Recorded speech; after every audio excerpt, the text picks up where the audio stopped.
J'espère que vous allez bien, j'espère que vous vous portez bien, j'espère que surtout, etc. Et que vous avez bien commencé cette journée du 7 février 2024. L'Algérie en 2023, l'Algérie commence à gagner de moins en moins d'argent. Et c'est très très inquiétant, Yajma. Après une année 2022 où nous n'avons pas du tout profité de cette embellie des prix des hydrocarbures, je rappelle, à un moment donné de l'année 2022, le pic, le baril du pétrole, c'était quand même $139. L'hagna jusqu'à $139. Et malheureusement, nous n'avons pas pu profiter de cette année 2022. L'année 2022, les prix du gaz et du pétrole ont commencé à baisser. Ils continuent de baisser depuis le début de l'année 2024. Je vous signale que maintenant le pétrole est à moins de $80 le baril, alors que le prix moyen du baril du pétrole était entre 82 et 83 en 2023. Et plus le baril du pétrole chute, plus l'Algérie perd de l'argent. Les dirigeants algériens nous ont fait croire dans leur discours officiel, ne vous inquiétez pas, l'Algérie est en train de se diversifier. C'est un mensonge. Le mensonge des hydrocarbures, des exportations hors hydrocarbures. Le mensonge, nous sommes en train de diversifier l'économie nationale. C'est complètement faux. Le dernier rapport de la Banque d'Algérie donne des chiffres, la fameuse note de conjoncture qui retrace les évolutions de l'économie algérienne durant les 9 premiers mois de l'année 2023, avec toutes les statistiques et les données chiffrées dans tous les secteurs clés de l'économie algérienne. Ce document nous apprend qu'en 2023, on a gagné beaucoup moins d'argent qu'en 2022 et que, au regard de la gouvernance actuelle du pays, en 2024, on va gagner encore beaucoup moins d'argent et on risque de se retrouver bientôt dans une crise financière et économique importante parce que nous avons une population qui augmente et une économie qui change pas et des dirigeants qui reproduisent les mêmes pratiques totalement inefficaces et contre-productives parce que le pays ne se développe pas, ne progresse pas. Pourquoi? Les exportations de quoi vit l'Algérie? Elle vit de ses exportations en devises. Tout ce que nous produisons, le reste est en dinar. Le PIB de l'Algérie, il est en dinar. Le dinar n'est pas une monnaie convertible. Dinar, quand tu as des dinars, tu as l'étranger, mais ça ni tu peux acheter de la nourriture à l'étranger, ni tu peux acheter des armes à l'étranger, ni des voitures, ni des équipements industriels. Réellement, l'économie algérienne, ce sont ces exportations en devises. Les pays qui ont une monnaie non convertible, l'essentiel, le principal baromètre de leur santé économique, c'est leurs exportations en devises. Qu'est-ce que nous exportons? Essentiellement du pétrole et du gaz. Mais j'y reviens. Durant de janvier à septembre 2023, les exportations de l'Algérie ont atteint uniquement 41,3 milliards de dollars, alors que durant la même période de l'année 2022, et de janvier à septembre 2022, l'Algérie a exporté 47,9 milliards de dollars. Donc, on a baissé nos exportations, on a perdu minimum 6 milliards de dollars, 6 milliards et quelques, presque 7 milliards de dollars. Pourquoi? Parce que nous sommes dépendants du pétrole et du gaz. Et comme les prix du pétrole et du gaz ont baissé en 2023 par rapport en 2022, on a perdu de l'argent.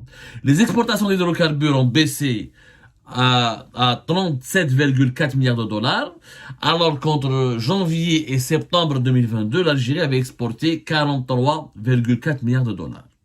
Calculé de 43,4 milliards de dollars, on a pratiquement baissé jusqu'à 7 milliards de dollars, jusqu'à 37,4 milliards de dollars, une chute quand même à 10 milliards de dollars, Wallah al-Adim,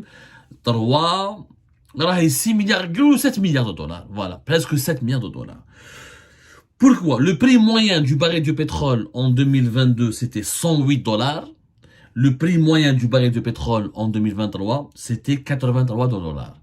83 dollars en 2023, le prix moyen du baril du pétrole. 108,5 dollars, le prix moyen du baril du pétrole en 2022. Donc, il n'y a pas de performance. Le régime algérien qui dit qu'en 2022, nous sommes solides, il n'y a eu aucune performance. Il n'y a pas eu d'effort de l'Algérie. Juste le pétrole et le gaz, là.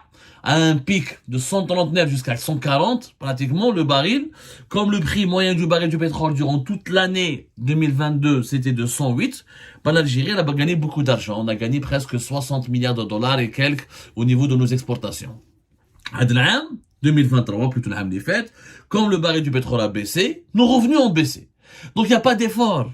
Il n'y a aucun effort de diversification de l'économie. Donc, et le problème, c'est que le baril du pétrole depuis le début de l'année 2024 a baissé encore. Il y a un mode, ça fait plusieurs jours, là, même plusieurs semaines qu'il y a un mode de 80 dollars. Il risque peut-être de rester un mode de 80 dollars. En tout cas, il va jamais remonter comme en 2022 à 108 dollars. Ce qui signifie qu'en 2024, nous allons perdre encore plus d'argent. Sauf que les besoins de l'Algérie sont encore de plus en plus importants, puisqu'on est passé de 46 à 47 millions d'habitants. Et qu'en 2025 et 2029, on va se rapprocher de la barre des 50 millions d'habitants. On va dépasser 40 millions d'habitants en 2025, pour atteindre peut-être même maximum 2026, entre fin 2026 et début 2027, 50 millions d'habitants, avec une économie totalement inefficace, rentière, qui est dépendante du baril du pétrole. On a de les exportations hors hydrocarbures. Réellement, les exportations qui sont classées hors hydrocarbures en Algérie ont baissé aussi. Ils ont été uniquement de 3,8 milliards de dollars durant les 9 premiers mois de l'année 2023, alors qu'ils étaient 4,5 milliards de dollars durant l'année 2022. Pourquoi ça a baissé, justement? Et vous allez comprendre que les exportations hors hydrocarbures n'ont absolument rien à voir avec... plutôt, elles sont elles-mêmes, on devrait les classer elles-mêmes dans la catégorie des hydrocarbures. La catégorie principale de nos exportations hors hydrocarbures, à 79,5%, on les appelle les demi-produits et c'est les engrais.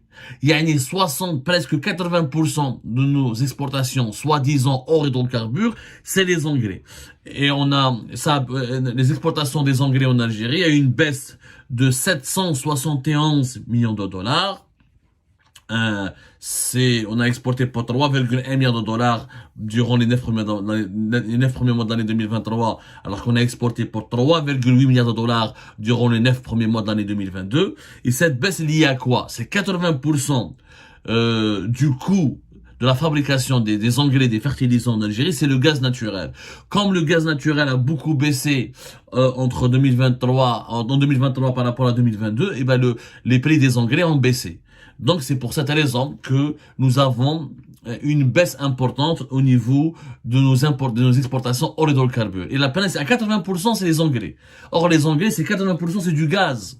Normalement, donc ça ne peut pas compter normalement on peut pas compter les engrais ou les fertilisants comme un produit hors hydrocarbures parce que on les produit à partir du gaz. C'est pas à partir du phosphate comme au Maroc ou là, c'est essentiellement du gaz. À partir du moment où c'est que du gaz, la situation elle est comme tu veux faire. Les autres exportations, où j'ai comme autre exportation, l'alimentation. Les produits alimentaires, on a exporté pour 45 millions, ça a augmenté de 45 millions de dollars. Et on a exporté l'électricité, ça a augmenté de 142 millions de dollars. Entre fin septembre 2022 et fin septembre 2023. Je fais les engrais. Le mec là, c'est essentiellement le sucre et les dattes. Voilà. Et de l'électricité. C'est tout ce qu'il y a comme économie algérienne. On a les engrais, un peu de dattes, un peu de sucre et de l'électricité. Il n'y a pas d'économie réellement. Donc le régime que nous avons commencé à diversifier notre économie, tout ça c'est du mensonge. C'est du mensonge. Au contraire, en 2023, bien sûr 2022 il y avait l'explosion des prix du pétrole et du gaz, donc ça permettait au régime algérien de s'offrir quelques apparences, un bornos, je vois il y a des bornos dorés bien habillés, alors qu'au fond, il n'a ni t-shirt, ni télécoute peau, ni slip hachakoum, ni walou. Il est nu. Il a que ce bornos qui couvre un petit peu son indigence ou sa misère. On ne peut pas toujours inventer des bornos en économie. Où les Algériens et les Algériens sont en train de ressentir l'appauvrissement de leur pays. Le pays s'appauvrit. On a des réserves de change, 80 milliards de dollars et quelques. C'est rien, 80 milliards de dollars dans un pays de 47 millions d'habitants. Wallah al-Adim, c'est rien. On n'est pas un pays de 1 ou de 2 millions, on est un pays de 47 millions d'habitants. لازم تفهموا يا جماعة باللي nous sommes un pays qui a énormément de besoins. Qui a énormément de besoins. On ne peut pas se permettre de rester, même si on constitue en 2024, même qui n'est l'arco en 2024 à des réserves de change de 100 milliards de dollars, c'est du pipi de chat. C'est du pipi de chat pour un pays de 47-48 millions d'habitants bientôt. Sur le plan économique, le régime actuel a totalement échoué. Totalement échoué. L'Algérie est en train... Il n'y a pas de diversification. On a quelques engrais. On a profité des prix du gaz en 2022 pour vendre plus d'engrais. Pour vendre plus cher les engrais. C'est plus de la valeur que du volume.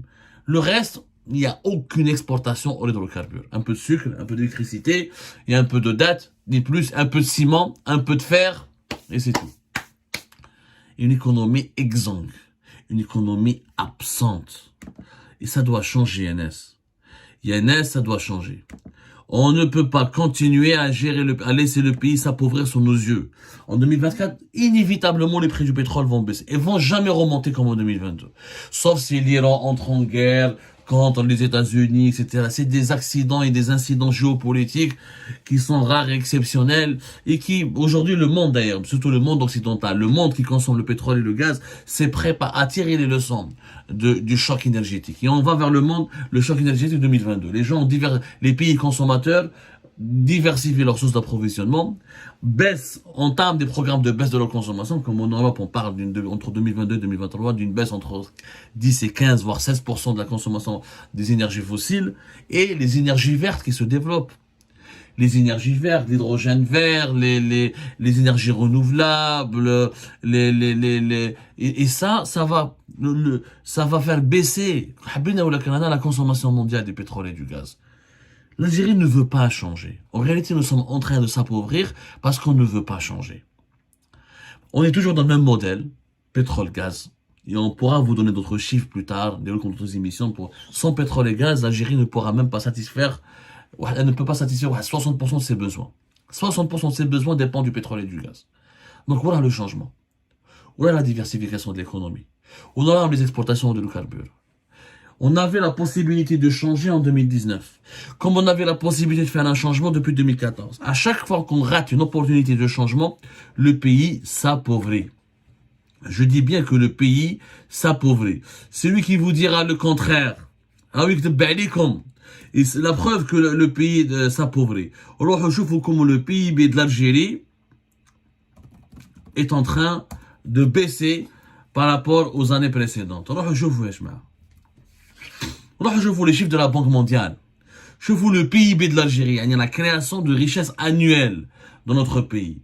Comment on avait un PIB de 213 milliards de dollars en 2014, 209 milliards de dollars en 2013, 209 milliards de dollars en 2006, comme on est en train de baisser jusqu'à 160, 174, 2019, 174 2018, la crise de la Covid-19, 145 milliards de dollars 2020, Outlana 2022 à 195 milliards de dollars grâce aux remontées des prix du pétrole et du gaz. Mais nous n'avons jamais pu jusqu'à maintenant. On est en train depuis 2014, notre meilleur niveau c'était 2014 où le PIB de l'Algérie était de 213, presque 214 milliards de dollars. Depuis 2014, ça fait maintenant 10 ans. Durant ces 10 dernières années, notre pays ne cesse de s'appauvrir. Parce qu'il ne veut pas changer.